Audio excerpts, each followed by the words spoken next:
Okay, so like I said, I wanted to do a little bit of Doppler effect practice, and I thought it would be easier for me to talk through some of this and actually do it than for you guys to just see my answers. So first things first, in my notes it said that V in that equation is going to be 343, which is the speed of sound at room temperature. If a different speed is given to you, or let's say a temperature is given to you so you can calculate the speed of sound, then that number will change. Like, so for example, in this problem, the speed of sound is 380 meters per second because it's a little bit of a warmer day, like a really warm day. But so let's take a look at this problem. Why don't you pause the video and take a second to read the problem, and then we'll talk about writing our givens.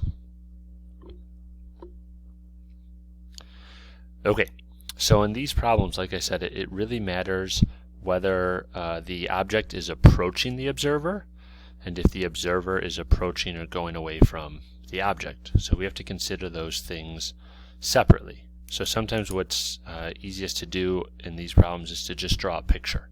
Okay, so this looks like that there's an ice cream truck driving towards you.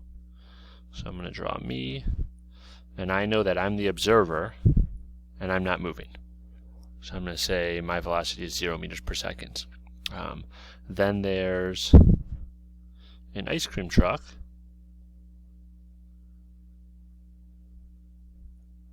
driving towards me.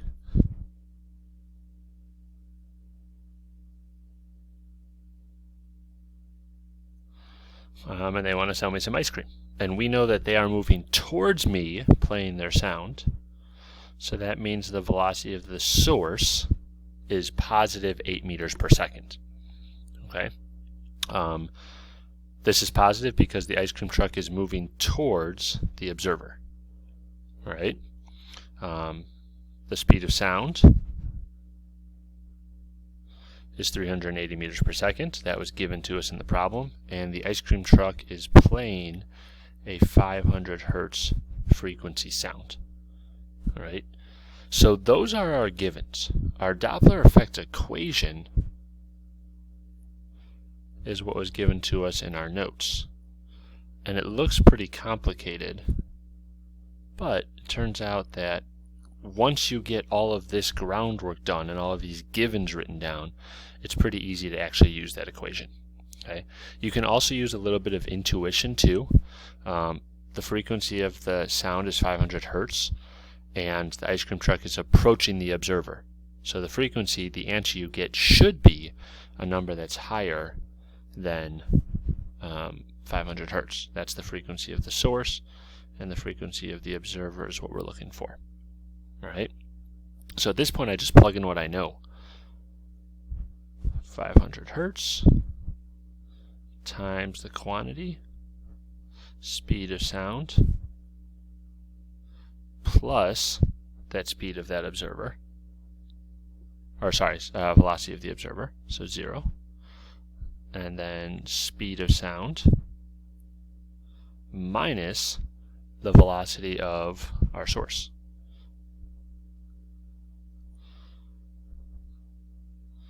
So why don't you take a second, pause the video, let's do this calculation and see what answer you get.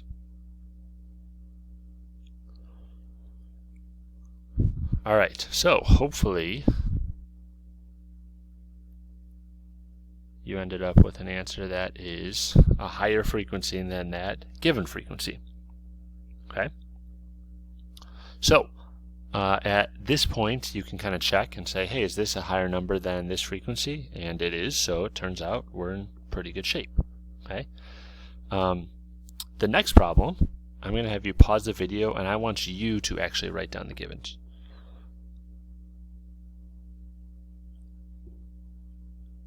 Okay, so for part B, hopefully you've had a second after you pause the video to draw yourself a little picture and write down what you know.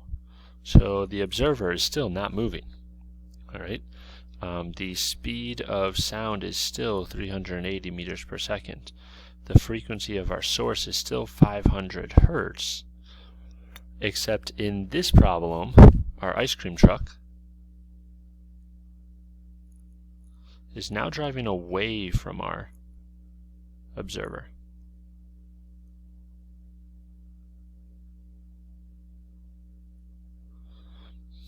Alright, so now we've got some speed going to the right, and our source is moving away from our observer. So since it's moving away from our observer, we have to make the velocity negative 20 meters per second. That's the tricky part about this problem. Alright, so that velocity now should be negative 20 meters per second. Then we're still using the same equation. Oops.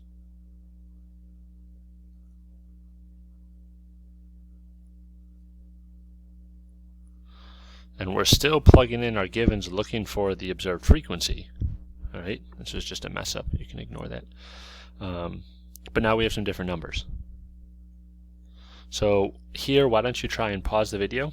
I want you to plug in what goes where, and I want you to try and get an answer. So pause the video now and give that a shot. Okay, hopefully you've had a chance to pause the video. And we plug in what we know.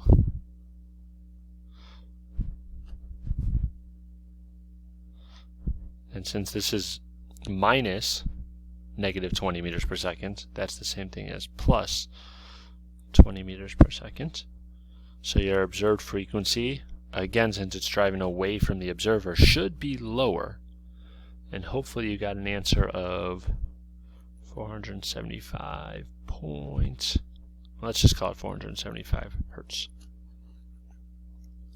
Alright, these are some pretty basic Doppler effect problems. However, you can get into some slightly more complicated ones if our observer and our source are moving. So take a second, why don't you read through 2 and then part A, and then I want you to quickly draw a picture, and I want you to try and write down your givens. So pause the video, draw a picture, write down your givens with the proper signs.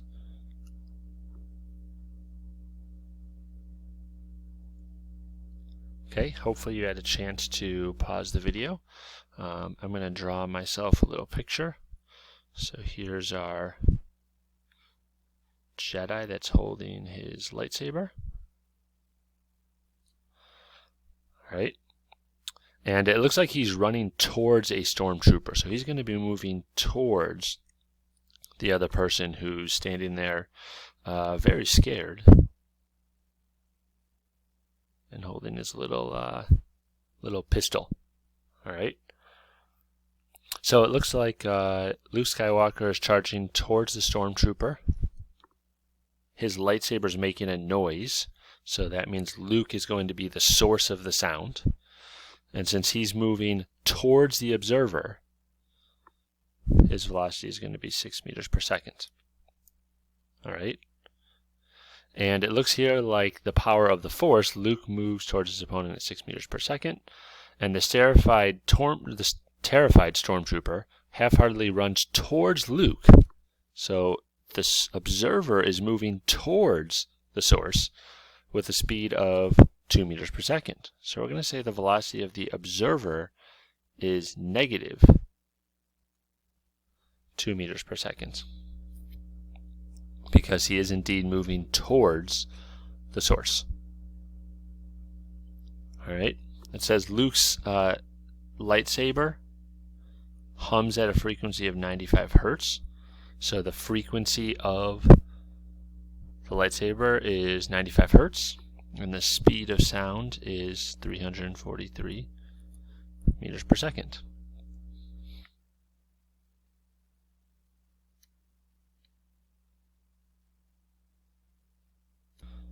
Ooh, sorry about that. I just realized I made a mistake in one of my givens. The source is moving towards the observer, right?